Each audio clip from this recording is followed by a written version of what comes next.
Hey everybody! This week we have VBS at our church, so it's already been really busy and it's only been one night so far. Every night the workers are taking turns making a supper for the other workers who have to come straight from work to VBS. So tonight is my turn and I'm gonna make a homemade lasagna and attempt a new bread recipe for some French baguettes. So we'll see how they turn out.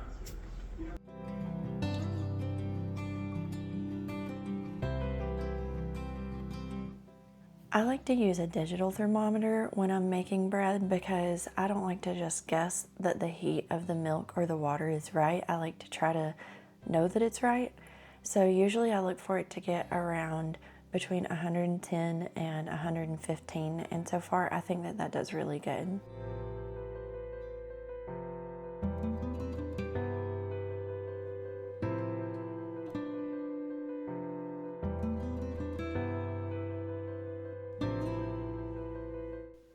And y'all stay tuned until the end of the video because there I'm going to have an Azure pickup and I want to show y'all what I have restocked on and talk about how I've enjoyed it.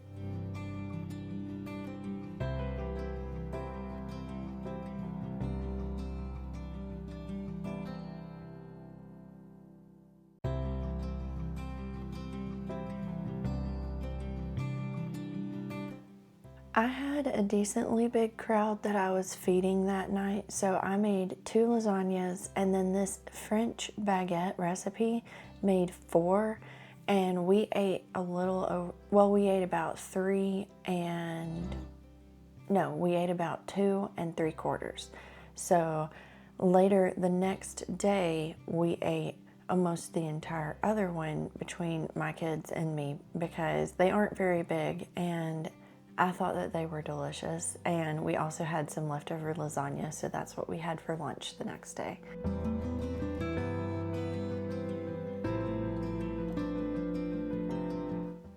I found a hack on proofing on Google, and y'all let me know what y'all think about it and if it's good for your bread recipes or not in y'all's case.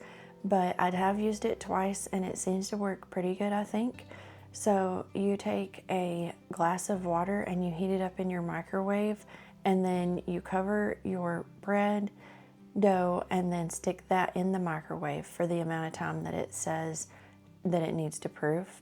And that seems to do good for me, but I don't know if I'm overproofing or underproofing still. So y'all let me know how that works for y'all, or have you tried that hack?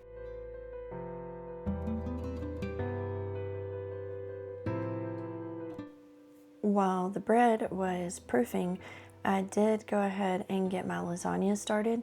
So I got most of this stuff at Ingles, the meat from Ingles, and the noodles. I don't remember the brand that I used, but they were clean. I couldn't find Rayo's noodles because that's what I wanted to use, but these were actually really good.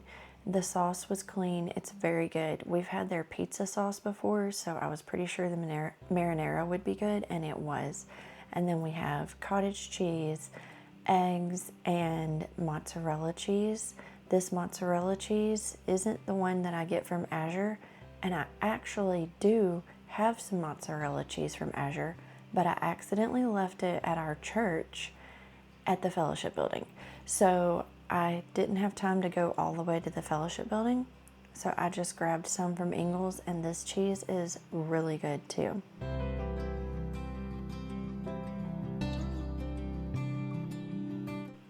I probably could have used my KitchenAid to grate this, but I didn't think at first I was going to grate the whole block, and then I wound up grating the whole block. So it did take me longer than it should have, but that's okay.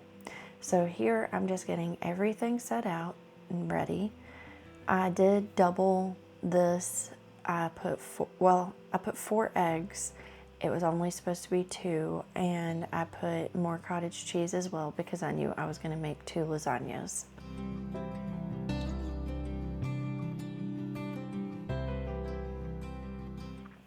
And I was glad that I made 2 lasagnas because if I hadn't have, the last couple that walked in a few minutes later and everybody else wouldn't have gotten anything because the first lasagna was gone and I think it scared them when they first opened the cover and there was no lasagna.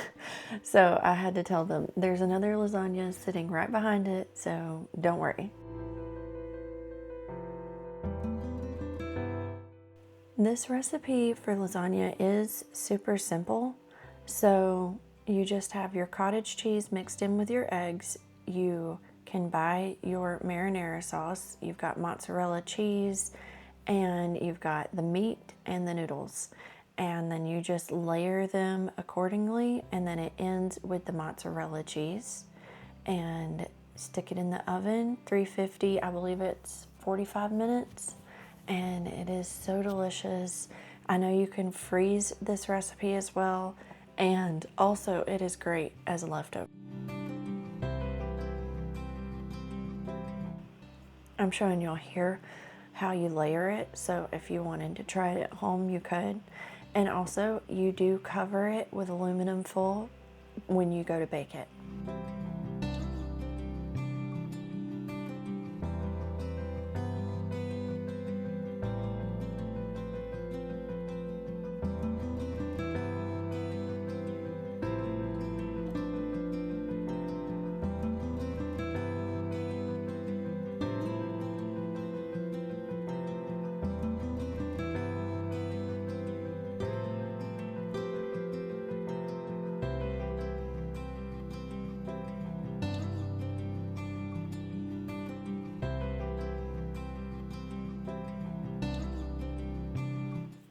Sad but fun fact, we have put our house on the market officially last Saturday, and we have had 3 people interested so far. 2 have come already, and 1 is coming again tonight.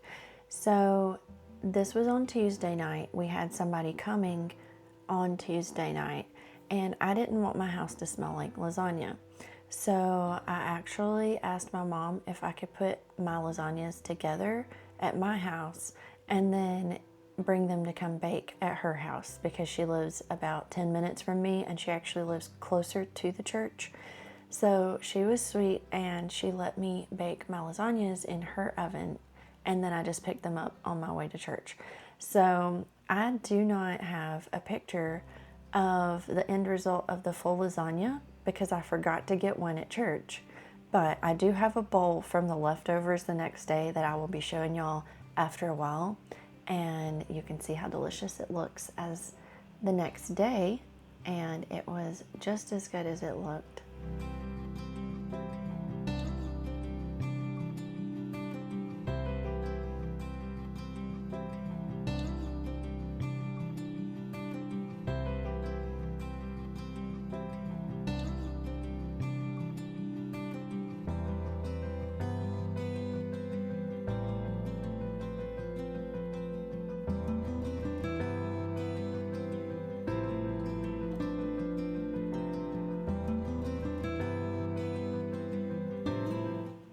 I did bake my bread at my house because I felt like that is a good aroma when you walk into a house if it smells like a bakery. I baked cakes yesterday and we had somebody coming later that evening, and I felt good about that. So there's certain things that I feel like make your house smell good, but other things, if it's been a couple of hours since you've baked it and it's not just fresh out of the oven, I feel like it can give your house a weird smell. And I'm always self-conscious about that kind of stuff anyways when people come over. So I definitely just wanted to err on the side of caution.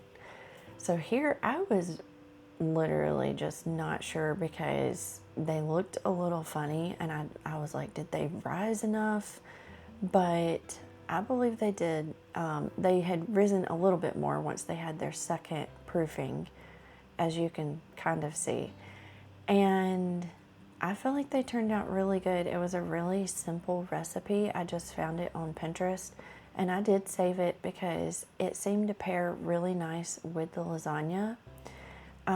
Jason was concerned because he said, you know, a baguette is supposed to be pretty hard.